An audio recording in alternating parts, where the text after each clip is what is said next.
હવે શહેરની સ્વચ્છતા ખાનગી હાથોમાં, જી હા, મહાનગરપાલિકાના હાથમાં નહીં પણ ખાનગી કોન્ટ્રાક્ટરના હાથમાં આપી દેવામાં આવી છે।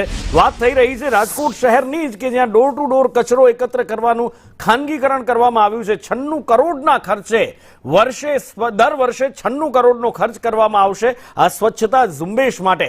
સ્ટેન્ડિંગ કમિટીમાં ઘરે ઘરે કચરો ઉઘરાવવાની દરખાસ્ત મંજૂર કરવામાં આવી છે અને 10 વર્ષનો કોન્ટ્રાક્ટ આપવા સ્ટેન્ડિંગની બેઠકમાં દરખાસ્ત કરવામાં આવી હતી। શહેરને સ્વચ્છ રાખવામાં તંત્ર નિષ્ફળ હોવાના વિપક્ષના આરોપની વચ્ચે આ ખાનગીકરણને મંજૂરી આપી દેવામાં આવી છે।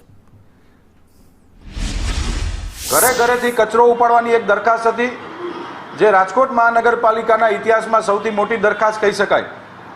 સ્વચ્છ રાજકોટ, ક્લીન રાજકોટ, ગ્રીન રાજકોટના સૂત્રને ભારતીય જનતા પાર્ટીના શાસકોએ જે શરૂ કર્યું છે એની નેમ સંદર્ભે આ એક દરખાસ્ત હતી, એ પણ સર્વે કોર્પોરેટરશ્રીઓએ મંજૂર રાખી છે। આવનારા દિવસોની અંદર રાજકોટ સ્વચ્છતામાં ગુજરાતમાં પ્રથમ ક્રમે આવે અને દેશમાં રાજકોટનો સફાઈમાં ડંકો વાગેની એની એક આજે ખૂબ સારી કેન્દ્ર સરકાર અને રાજ્ય સરકારની સૂચનાથી એક આ દરખાસ્ત